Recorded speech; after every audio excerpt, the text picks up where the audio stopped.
الحمد لله حمدا كثيرا طيبا مباركا فيه كما يحب ربنا ويرضى. أشهد أن لا إله إلا الله وحده لا شريك له وأشهد أن محمدا عبده ورسوله صلى الله عليه وعلى آله وصحبه وسلم تسليما كثيرا. أما بعد. Ayat yang lalu beliau menyebutkan ayat yang berikutnya, dzalikal kitab la raiba fihi hudal lil muttaqin. Kata beliau bagian yang terakhir kemarin, qala fi mawdi'in akhar hudal lin nas fa'ammama. Dalam surat Al-Baqarah juga dalam ayat setelah tentang puasa Allah menyebutkan syahrul Ramadan alladzi unzila fihi al-Qur'an hudal lin-nas wa bayyinatin minal huda wal furqan. Di bulan Ramadan yang sebentar lagi tiba, Allah turunkan dalamnya Al-Qur'an sebagai petunjuk bagi manusia secara umum. Petunjuk untuk apa? Petunjuk ke apanya ini tentang masalah apa? Tidak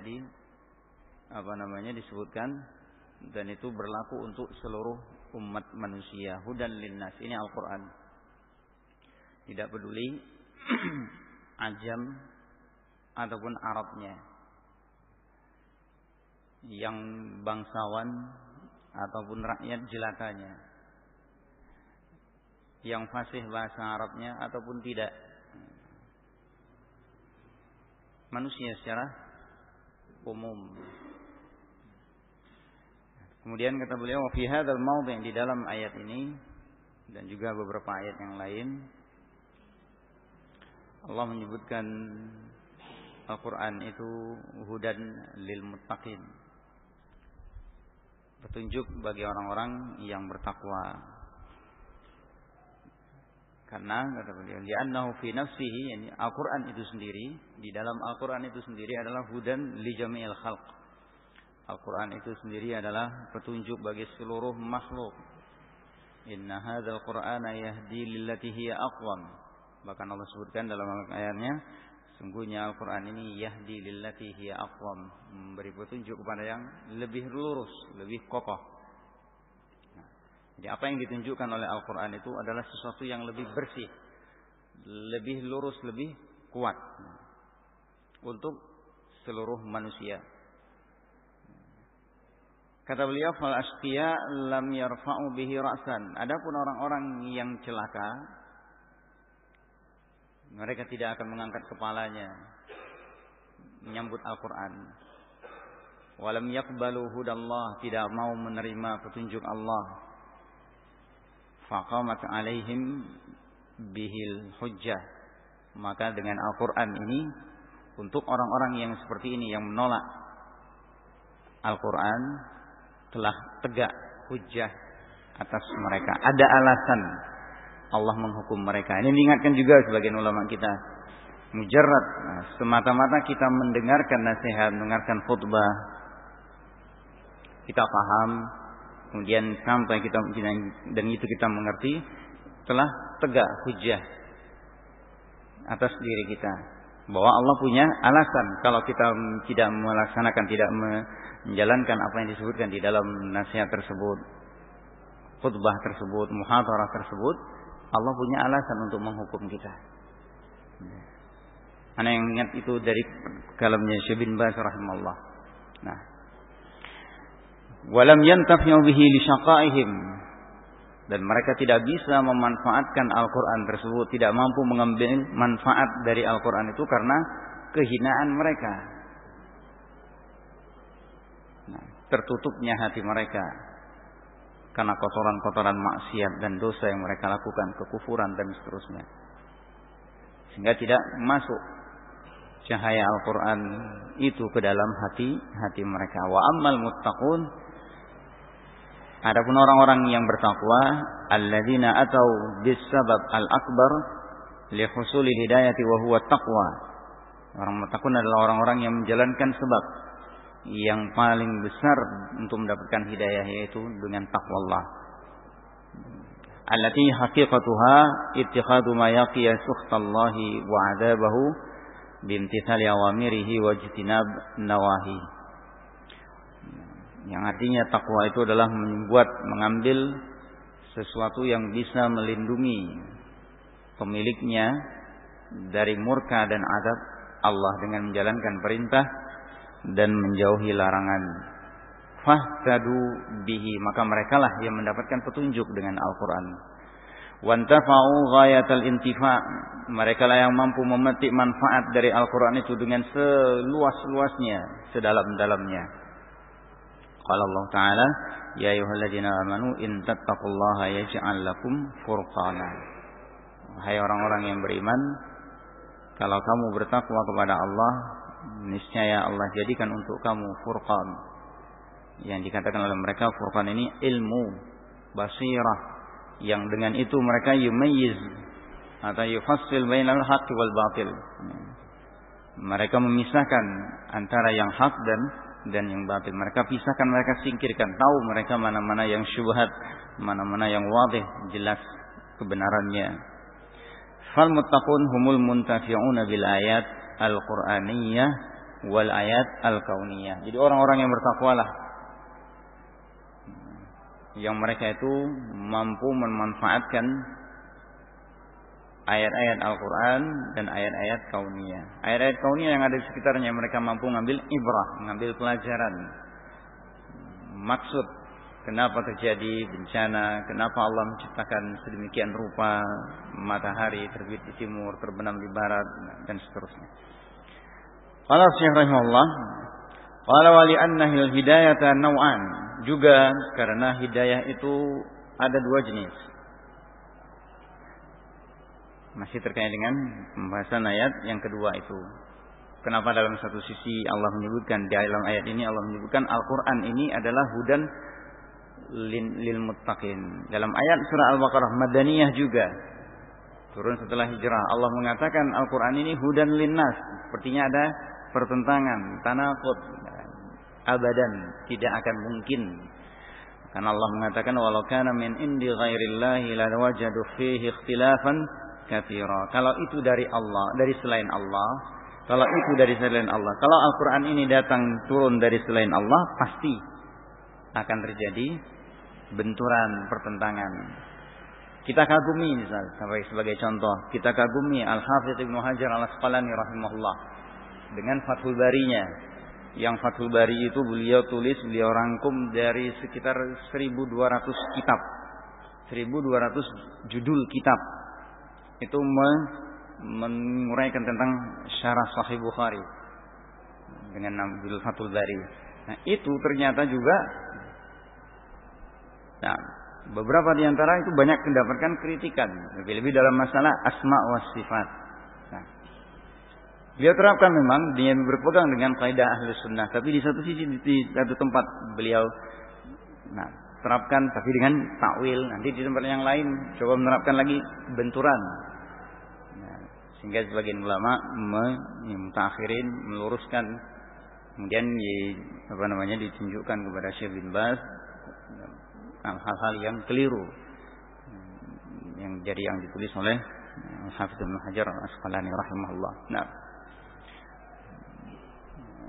Sehebat apapun, secerdas apapun manusia, itu akan muncul, akan nampak. Karena kelemahannya, kekurangannya akan terlihat dalam tulisan itu, akan hal yang mungkin berlawanan. Ya wallahu illa an yutimma kitabahu. Allah tidak suka kecuali menyempurnakan kitabnya. Hanya Al-Quran yang paling sempurna. Di sini kata beliau,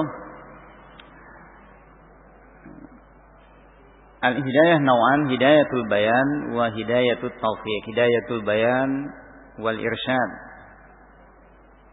Hidayah yang dalam bentuk bayan, penjelasan dan bimbingan, mengarahkan, menerangkan.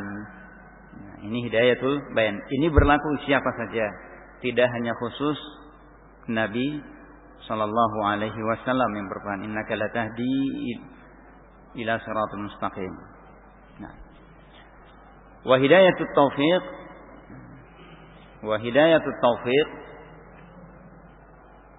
Itu hidayah yang yakni taufik min Allah taysir lil amal. Dimudahkan oleh Allah untuk mengamalkan, untuk menerima.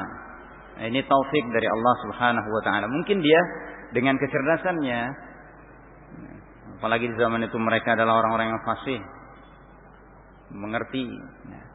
Dia ada beberapa disebutkan, dicontohkan Utbah bin Rabi'ah dan yang lain ahli-ahli fasahah mendengar kalamullah dibacakan. Jadi artinya sampai pada dalam taraf ini bayan dari Rasulullah sallallahu alaihi wasallam sudah sampai jelas dan mereka pahami. Mereka pahami. Bahkan kita lihat bagaimana Abu Thalib, paman Nabi sendiri. Nah, sampai matinya tidak bisa mengucapkan la ilaha illallah. Padahal bukan dia tidak tahu kejujuran Nabi sallallahu alaihi wasallam. Bahkan dalam lamiyahnya itu memuji-muji agama yang dibawa oleh Nabi sallallahu alaihi wasallam. Tapi tidak mendapatkan hidayah taufik. Fal muttaqun, orang-orang yang muttaqun hasalat lahum al-hidayatan. Mereka mendapatkan dua hidayah ini, dan hidayah taufik hanya dari Allah Subhanahu wa taala. Hidayah taufik hanya milik Allah, di tangan Allah. Makanya Allah katakan, "Innaka la tahdi man ahbabta." Engkau wahai Nabi sallallahu alaihi wasallam tidak akan dapat memberi petunjuk orang yang engkau cintai. Orang yang sosoknya dianya itu adalah orang yang engkau cintai, paman misalnya, orang tua, ya, sahabat, yang perempuan mungkin suami, yang laki-laki istri, anak, tetangga, kakeknya, kerabatnya, atau orang yang memang engkau cintai, engkau inginkan mereka mendapatkan hidayah. Itu mana kalimat ayat tersebut. Dua makna ini. Man ahbabtahu atau man ahbabta lil hidayah. Yang kau sukai untuk mendapatkan hidayah. Itu tidak akan bisa Rasulullah SAW memberikan, memasukkan taufik, membuat dia menerima walaupun dengan kalimat yang halus. Lihat bagaimana Rasulullah berjuang mengulang-ulang, ya am qul kalimatan wa hajjulaka biha indallah. Nah, ucapkanlah satu kalimat yang dengan itu aku akan membelamu di hadapan Allah pada hari kiamat nanti. Kalimat apa? La ilaha illallah. Tapi sampai matinya Abu Thalib tidak mampu untuk mengucapkannya. Qala rahimallahu fal muttaqun hasalat lahumul hidayatan. Orang yang bertakwa dia menerima atau mendapatkan dua hidayah sekaligus. Hidayah taufik dan hidayah bayan. Hidayah bayan dia menangkap, menerima, mengerti, terbuka hatinya, ya, kemudian masuklah keinginan untuk mengamalkan apa yang ini keterangan penjelasan yang dia dengarkan, yang dia terima. Dua hidayah mereka dapatkan, hidayatul bayan dan taufik. Wa ghairihim, adapun orang yang selain mereka, selain orang yang bertakwa, lam tahsul lahum hidayatut taufik. Adapun yang selain mereka tidak menerima hidayah taufik. Mereka dapatkan bayan, penjelasan, keterangan, apalagi mungkin dia cerdas, mampu dia mengerti, faham, tapi tidak mampu untuk menerima, untuk tunduk hatinya untuk menerima, mengamalkan. Nah, hidayah bayan dia dapatkan, penjelasan.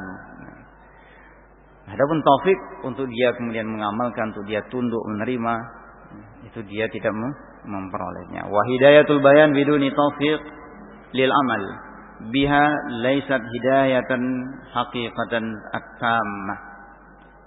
Hidayah bayan hanya sekedar mendapatkan keterangan, penjelasan, uraian, bahkan dengan contoh, tanpa taufik untuk beramal, untuk mengamalkan penjelasan-penjelasan tersebut, tanpa mengamalkan keterangan-keterangan tersebut, itu bukanlah hidayah yang hakiki, yang sempurna. Belum hidayah sempurna. Apalagi kalau kita lihat keterangan para ulama, orang yang berakal itu bukan dia tahu mana yang benar, mana yang salah. Bukan sekedar dia tahu mana yang benar, mana yang salah, tapi orang yang berakal itu tahu yang benar, dia mengamalkan. tahu yang benar, dia mengamalkannya. Ini kalamnya Sufyan Ats-Tsauri rahimahullah. Itu orang yang berakal. Kalau misalnya sebatas itu mana yang benar mana yang salah, ya binatang juga paham, berakal, mana ini enggak baik, makanan yang enggak enak, ini beracun, ini bahaya, tahu mereka. Tapi manusia lebih mulia lagi, lebih tinggi fungsi akalnya daripada sekedar memisahkan hal tersebut. Qala tsumma wasafal muttaqin, kemudian Allah menyebutkan tentang sifat orang-orang yang muttaqin, yang Al-Qur'an itu sebagai petunjuk baginya. Bil aqaid, mereka memiliki akidah, wal a'malil batinah wal a'malil zahirah, amalan-amalan batin dan amalan-amalan yang sifatnya lahiriah, ditadammanat taqwa lidzalik, karena mencakup pengertian takwa. Faqala alladziina yu'minuuna bil ghaib, ini yang batin, yaitu orang yang bertakwa itu adalah orang-orang yang beriman kepada perkara-perkara yang gaib, yang tidak bisa ditangkap oleh indera mereka, tidak mampu untuk dicerna oleh akal mereka. Nah, dalam artian nggak mampu untuk menjelaskan konkretnya. Nah, ini nanti akan disebutkan oleh beliau. Inilah inti yang membedakan iman antara orang-orang yang beriman, keimanan orang mukmin dengan imannya orang-orang kafir. Orang-orang yang mengaku percaya, tapi mereka tidak mampu untuk menyatakan benarnya itu sesuatu yang pasti. Nah, beda dengan orang yang beriman. Nah, tidak mampu mereka menangkap nalar akalnya, tidak mungkin ini seperti ini. Tapi mereka mampu untuk menyatakan ini benar, ini pasti. Nah, itu yang membedakan antara orang yang beriman dengan yang tidak. Nah, hakikatul iman kata beliau, huwa tasdiqut tam bima akhbarat bihir rusul. Punya sikap tasdiq yang sempurna, yang utuh terhadap semua yang diberitakan oleh para rasul, baik itu terkait dengan Allah. Nah, nama-nama dan sifat-sifatnya, berita dan hukum-hukumnya, ataupun yang lainnya. Nah, dalam hal ini kita apa yang diterangkan oleh Nabi sallallahu alaihi wasallam, baik itu terkait tentang Allah, nah, nama dan sifatnya, perbuatan-perbuatannya, juga hal-hal yang lainnya. Kita diperintah untuk beriman. Al-mutadammin, yang keimanan tersebut mengandung adanya inqiyad al-jawarih, ketundukan anggota badan. Ini disebutkan, anak nggak hafal, nggak ingat lagi. Antum buka apa namanya yang ditulis di dalam majalah syariah yang terbaru. Ini tentang perbedaan antara iman dengan tasdiq. Nah, iman itu tidak hanya sekedar tasdiq, karena di dalam iman itu ada sikap ini, ya, tasdiq juga ada sifat inqiyad. Nah, karena di dalam apa namanya dijelaskan, kekafiran itu tidak hanya dia menyatakan itu dusta, itu salah, tapi juga ada jika bentuk apa? Penentangan, tidak mau tunduk. Sebagai bukti, nah, Iblis masa nggak percaya sama Allah? Iblis percaya nggak adanya Allah, bahkan nantang, dialog dengan Allah, iya kan? Nah, tapi kenapa dia dikafirkan? Karena dia tidak mau tunduk, tidak mau tunduk, nggak ada inqiyad dalam dirinya. Diperintah oleh Allah, dia nantang. Fir'aun juga begitu. Nah, bukan nggak tahu dia yang dibawa oleh Nabi Musa itu benar, tapi ada ketundukan.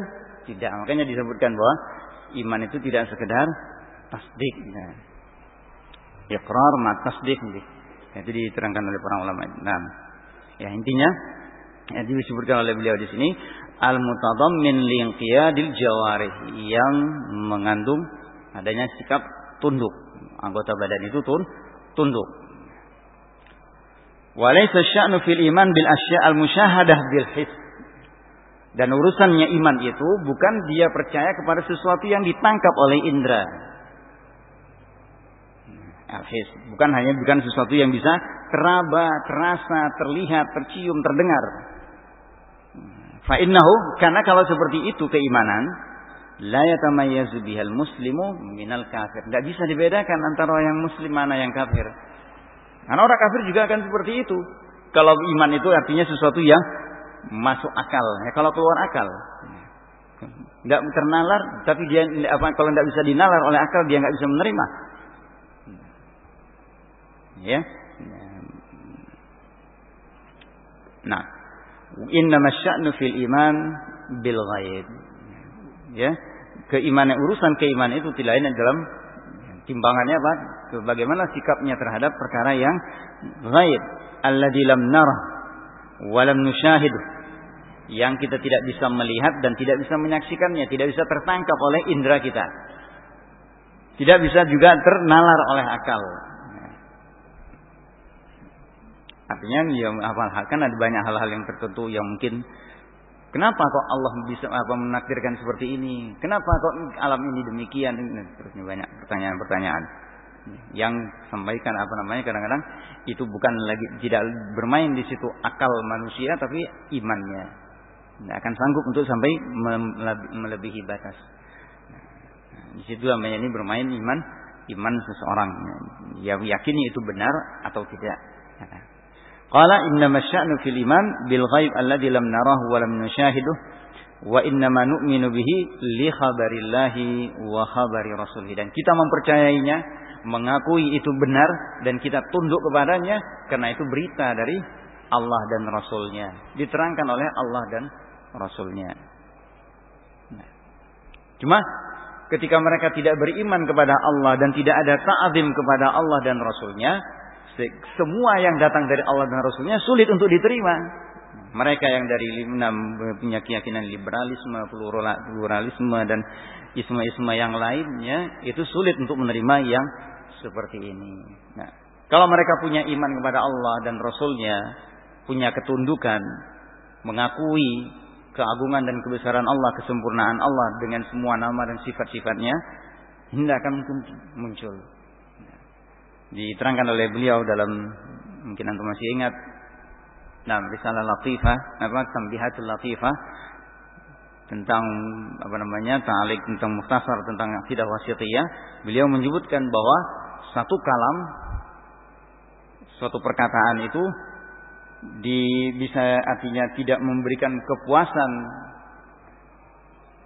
orang yang mendengar, membaca, itu karena tiga hal. Imma karena kurangnya ilmu orang yang mengucapkan, orang yang menulis, orang yang menyampaikan. Yang kedua, kurangnya kemampuan dia untuk memaparkan. Yang pertama tadi kurangnya ilmu dari yang menyampaikan atau yang menulis. Nah, dari yang menerangkan. Yang kedua, kurang kecakapannya, tidak fasih, tidak jelas dalam menguraikan. Yang ketiga, dusta. Kedustaan dari yang mengucapkan ataupun yang menulis, kebohongan. Tiga hal ini tidak ada pada kalamullah dan kalam Rasulnya. Enggak mungkin ada. Nah, sehingga orang-orang yang beriman, yang mereka masih terjaga fitrahnya, itu mudah untuk menerima yang seperti ini. Nah, wa innama nu'minu bihi, yang kita mengimaninya, mempercayai dan meyakininya itu berdasarkan berita dari Allah dan berita dari Rasulnya. Fahadal iman, inilah iman alladhi yumayyizu bihi al-muslimah minal kafir, yang yumayyizu bihi, yang dipisahkan dengan keimanan ini, yang seperti ini, antara seorang muslim dan seorang yang kafir. Li'annahu tasdiqun mujarrad lillahi wa rasulihi, karena itu cuma mata-mata betul-betul membenarkan, tidak ada lagi keraguan dalam dirinya terhadap berita yang datang dari Allah dan Rasulnya. Fal mu'min yu'minu bi kulli ma akhbarallahu bihi. Orang yang beriman itu adalah orang yang mempercayai, mengakui semua yang diberitakan oleh Allah dan Rasulnya itu adalah perkara yang benar. Au akhbara bihi rasuluhuna. Sawa'un syahadahu am lam yushahidu. Baik dia bisa menyaksikannya, tertangkap oleh indranya ataupun tidak, bisa dinalar oleh akalnya ataupun tidak. Bisa diuji coba ataupun tidak. Dia tahu hikmahnya ataupun tidak. Wa sawa'un fahimahu wa aqilahu am lam yahtadi ilaihi aqluhu wa fahmu. Nyandak pemahamannya ataupun tidak, dia mengimani itu benar. Nah, kan logika yang sederhana kisah Isra Mi'raj. Rasulullah SAW dari Mekah ke Palestina, yang itu sejauh perjalanan satu bulan perjalanan. Nah, tapi ternyata Rasulullah sudah sampai sebelum subuh di Mekah lagi. Mereka wajar menolak, mengingkari. Tapi ketika kalau kita baca ayatnya, Subhanalladzi asra bi abdi, Allah yang memberangkatkan. Allah yang memberangkatkan Rasulullah SAW dari Mekah ke Palestina, dari Masjidil Haram ke Masjidil Aqsa. Apa yang harus diragukan? Maka ketika iman itu yang bermain, ketika ditanyakan kepada Abu Bakar, yang lebih dari itu aku percaya. Lebih hebat dari itu aku percaya. Cuma sekedar dari jalan Mekah Madinah. Lebih hebat dari itu aku percaya. Ya, sementara orang-orang yang jelas mereka senantiasa pulang pergi ke Mekah, Palestina, ya, ke Baitul Maqdis, itu tahu, nggak mungkin ini, nggak sampai nalarnya kok bisa, nah, ya, nah, qala rahimahullah, bi khilafiz zanadiqah, beda dengan orang-orang yang menyembunyikan kekafirannya, kebenciannya terhadap Islam. Ini zindiq, namanya jamaknya zanadiqah. Orang-orang yang menyimpan dendam dan kebencian terhadap Islam dan muslimin, tapi dia menampakkan dirinya muslim. Di zaman dahulu mereka sedikit dan tidak berani menampakkan diri. Di zaman sekarang mereka merajalela. Di zaman sekarang mereka merajalela, merasa mendapatkan angin dengan HAM, ya, dan yang lainnya. Nah, merasa banyak kawannya. Ditambah lagi apa? Kaum muslimin, nasallallahu yahdiyahum, jauh dari ilmu yang benar. Nah, jauh dari ulama yang rabbani, yang mereka tidak tahu ulama itu seperti apa kecuali yang di hadapannya. Yang pakai sarung, pakai sorban, yang cukur jenggot, yang isbal. Masih dengan Al-Qur'annya, ayat-ayatnya, nah, rokok di tangannya. Yang mereka pahami itu ulama. Nasallallahu an yahdiyahum. Qala rahimahullah, bi khilafiz zanadiqatil mukadzibin lil umuril ghaibiyah. Beda dengan orang-orang zindik yang mengingkari perkara-perkara ghaib.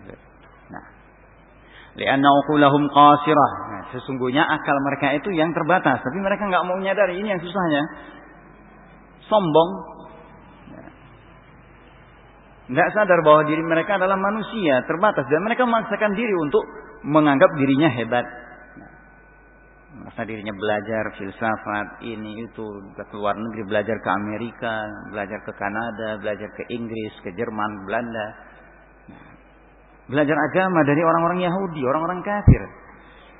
Heran di zaman Abdullah bin Abbas sudah diingatkan, beliau menegur keras, ya ma'syarul muslimin.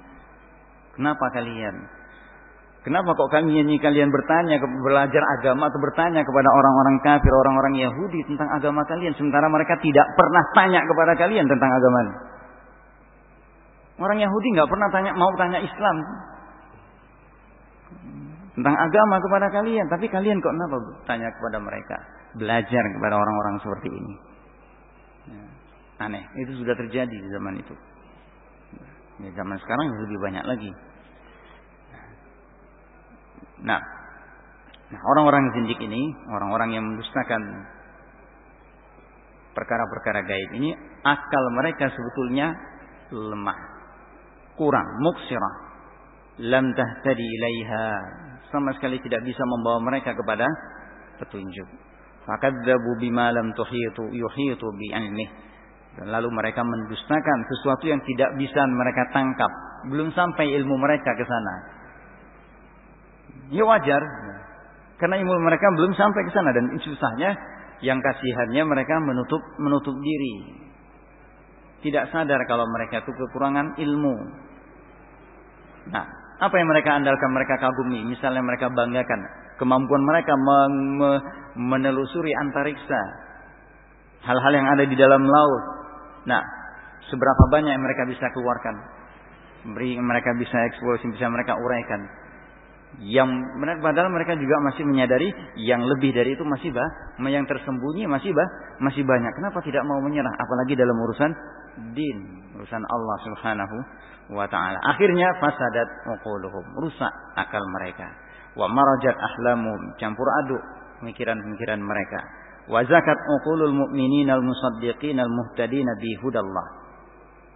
Dan sucilah akal-akal orang-orang yang beriman yang membenarkan berita yang datang dari Allah dan mau menerima petunjuk, ambil bimbingan dengan petunjuk dari Allah Subhanahu wa taala.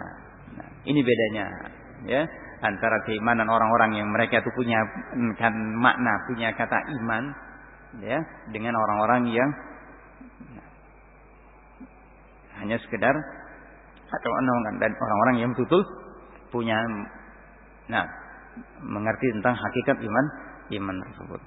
Wa yadkhulu fil imani bil ghaibi al imanu bi jami'i ma akhbarallahu bihi minal ghuyubil madiyah wal mustaqbalah. Termasuk dalam perkara iman dengan perkara gaib ini adalah beriman dengan semua yang Allah beritakan tentang hal-hal gaib, baik yang telah terjadi di masa lampau maupun yang akan terjadi di masa yang akan datang. Nah, termasuk dalamnya apa? Tentang bagaimana keadaan manusia sebelumnya. Kenapa kok percaya dengan teori Darwin al-Yahud?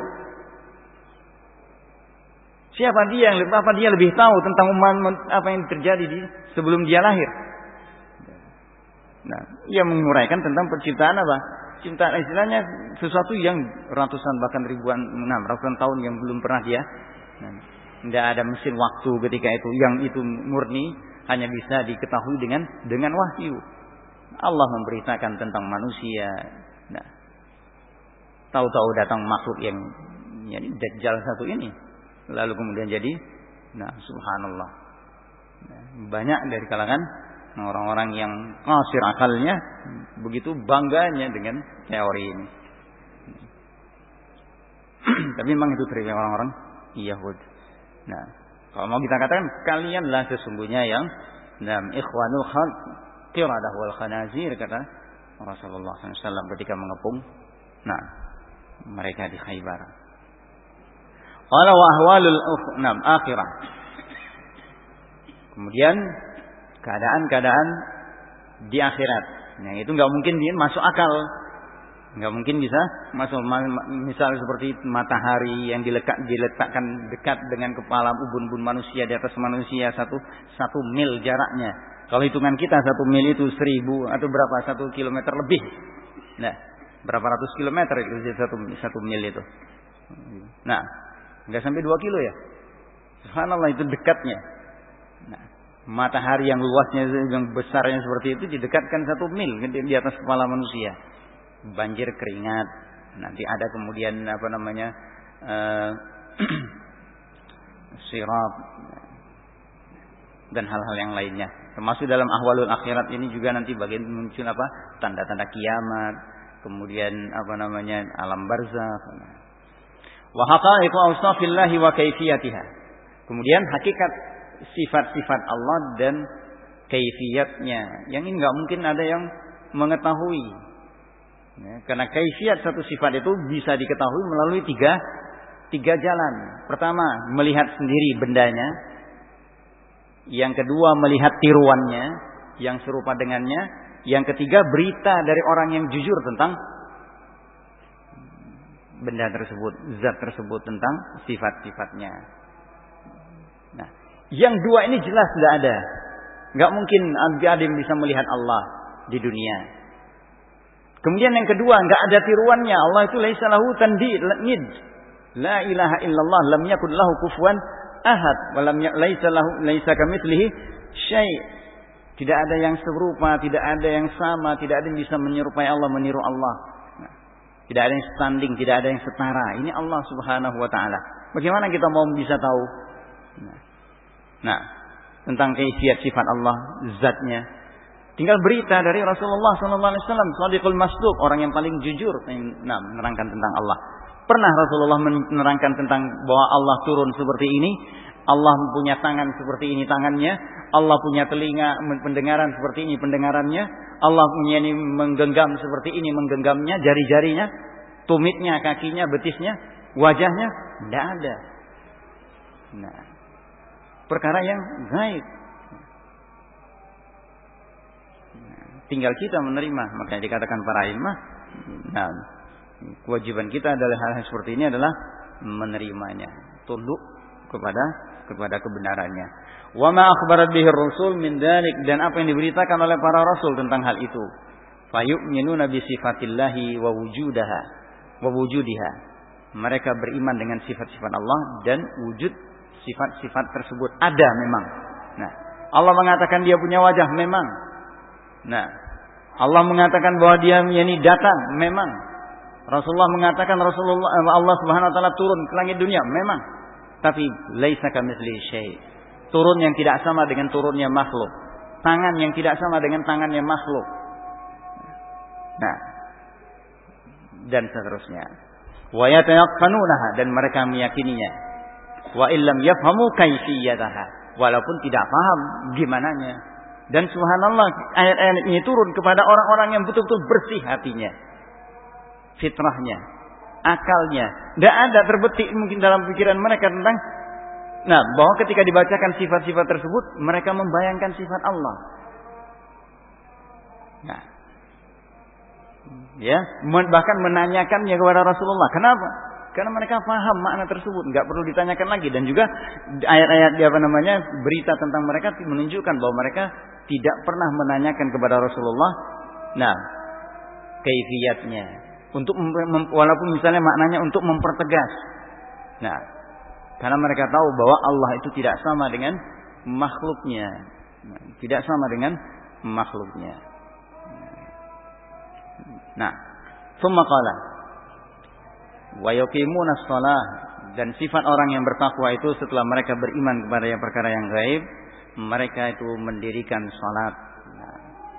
Lam yaqul yaf'aluna shalah, bukan Allah tidak mengatakan yaf'aluna shalah, tapi apa? Yuqimuna shalah, mendirikan, menegakkan sesuatu yang tegak. Tentunya dia punya penopang, pilar, buatnya kokoh, bisa berdiri, ada sendi-sendinya yang bisa membuat dia kokoh berdiri, tegak.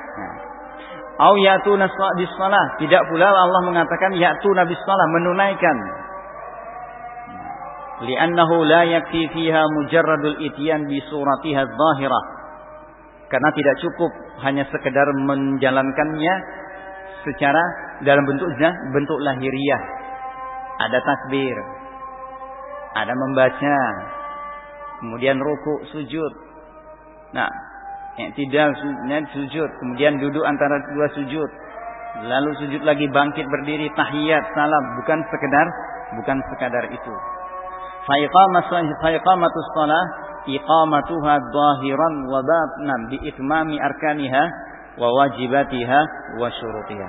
Nah, mendirikan salat itu artinya menegakkannya, mendirikannya secara lahir dengan menyempurnakan rukun. Menyempurnakan wajibat yang wajib-wajib dalam salat. Nah, wa syurutiha, menyempurnakan syurut-syurutnya, baik yang mungkin dalamnya ini sebelum salat ataupun sebelumnya ini berwuduknya termasuk dalam. Ini berwuduk, menutup auratnya. Wa iqamatuha batinan, kemudian menegakkan salat itu secara batin, bi iqamati ruhiha, dengan menghidupkan rohnya. Wa huwa hudurul qalbi fiha, hadirnya hati di dalam salat tersebut. Nah, wa tadabburu ma yaquluhu wa yaf'aluhu minha, dan dia merenungkan, memikirkan, mencermati apa yang dia ucapkan, dia baca, dan apa yang dia lakukan di dalam salat tersebut. Nah, jadi bukan sekedar dia mengangkat tangan, bukan sekedar dia berpaling mengucapkan salam. Nah, apalagi lebih-lebih terakhirnya bukan dia sekedar mengucapkan astagfirullah selesai salat. Bukan sekedar rukuk, bukan sekedar sujud. Fahadhihi shalah allati qala Allah fiha. Salat yang seperti inilah yang Allah katakan dalam surah Al-Ankabut, innas salata tanha 'anil fahsya'i wal munkar. Nah, sungguhnya salat itu mencegah perbuatan keji dan mungkar, mencegah orang yang melakukannya. Kalau salat itu benar, Tapi berapa banyak kata Rasulullah, seringnya orang yang salat itu keluar dari salatnya dapat nilai 1/10. Nah, nilai salatnya itu kalau dia yang dihitung 100, dia cuma dapat 10, ada yang dapat 20, ada yang dapat 30, 40, 50. Nah, ada yang dapat 1/10, 1/9, 1/8, 1/7, 1/6, 1/5, 1/4, 1/3, 1/2. Nah, bukan tidak ada di zaman Rasulullah, ada orang yang luar biasa salatnya. Di zaman Rasulullah seorang wanita terkenal banyak ibadahnya. Siangnya Masya Allah sawamah. Di siang harinya dia puasa, di malam harinya qawwamah, hidup malam-malamnya, tapi tetangganya tidak aman dari mulutnya. Dia diadukan kepada Rasulullah SAW. Kata Rasulullah, hiya finnar. Dia di neraka. Dia di neraka. Nah, kenapa salatnya? Kenapa? Padahal ibadahnya banyak.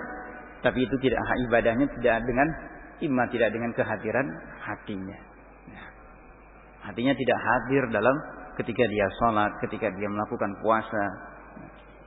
Cuma lahiriah. Maka salat yang seperti itu tidak akan mencegah pemiliknya, pelakunya dari perbuatan keji dan mungkar. Kita nilai kemungkaran-kemungkaran yang kita lakukan, kekejian yang kita lakukan. Nah, mungkin karena kurang secara zahir mungkin sempurna. Karena sekian puluh tahun kita belajar sifat salat Nabi, hafal hadisnya. Tapi kenapa masih juga mudah kita melakukan? Rohnya belum ada. Roh salat itu, khusyuk dan ikhlas, hadirnya hati belum ada ketika kita mengerjakan salat. Nah, sedikit juga. Banyak hadirnya hati, semakin jauh dia dari perbuatan keji dan mungkar. Nah, semakin dia hadir hatinya, semakin kuat, semakin dia pahami ketika dia sedang mengerjakan salat takbir, semakin jauh.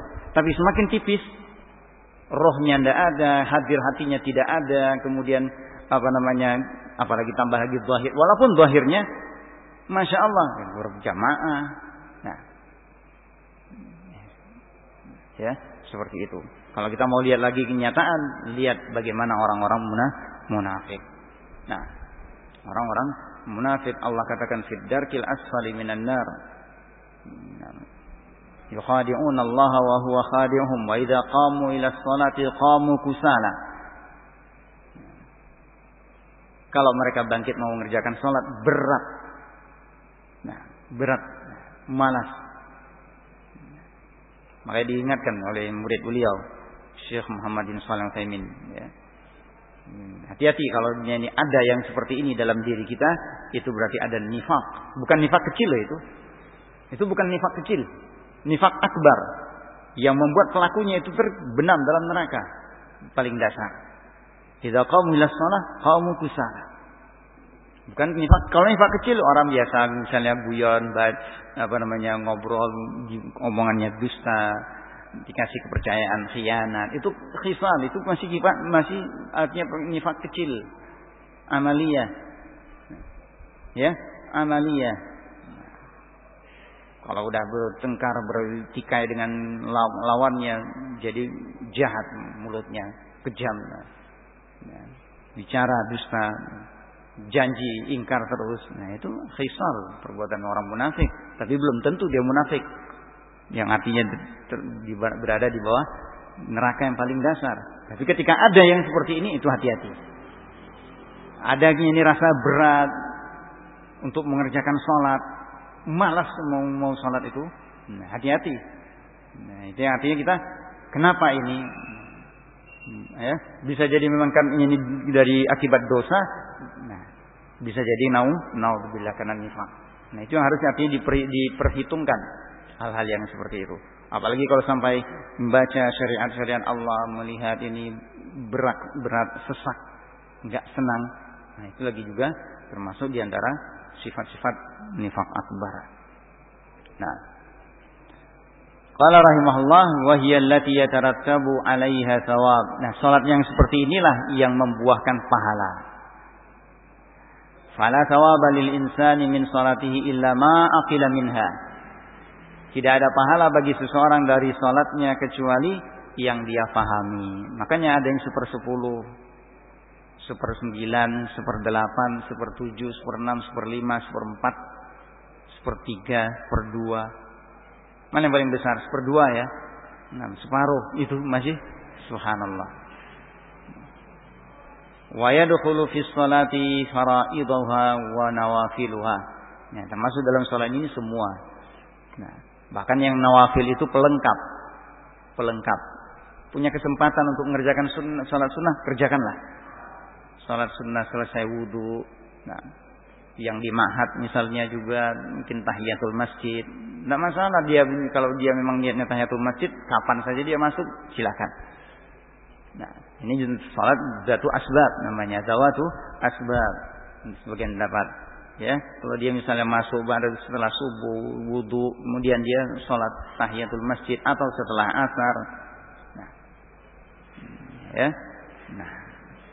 Nah, ini dia kerjakan tambah duhanya atau salat mutlak. Setelah selesai salat duha misalnya, kemudian tidak ada kerjaan yang lain, ya, salat dia seberapa maunya. Seperti itu juga yang disunnahkan di dalam yang dianjurkan oleh Rasulullah SAW ketika hari Jumat. Masuk dia datang ke masjid mubakkiran, lebih dini.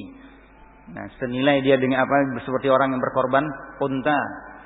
Nah, salat dia semaunya, seberapa dia sanggup. Disunnahkan salat beberapa kali, ya terserah. Selesai salat tahiyatul masjid, yang ini memang disunnahkan untuk ringkas. Salat lagi yang lain, berapa dia mau sampai imam datang. Nah, ya, kalau misalnya udah mungkin capek atau apa, duduk, salawat, ya, istighfar, baca Al-Quran. Nah, ini karena ini juga salat-salat yang namanya salat sunnah ini, itu yang akan menyempurnakan salat wajib, seperti disebutkan di dalam hadis. Ya, yang pertama kali dihisab adalah salat kita. Dan itu adalah, dan salat ini adalah wasiat terakhir. Ya, termasuk di antara wasiat terakhir oleh Rasul yang diucapkan oleh Rasulullah menjelang roh suci yang keluar sebelum meninggalkan dunia. Nah, as-shalah wa ma malakat aymanukum. Salat, jaga salat, perhatikan salat sampai akhir hayat. Rasulullah mengingatkan kita untuk mengerjakan, untuk memperhatikan salat. Nah, summa qala wa mimma razaqnahum yunfiqun. Insyaallah yang ini kita lanjutkan pada kesempatan lain. Nah, ilahuna, mudah-mudahan bermanfaat.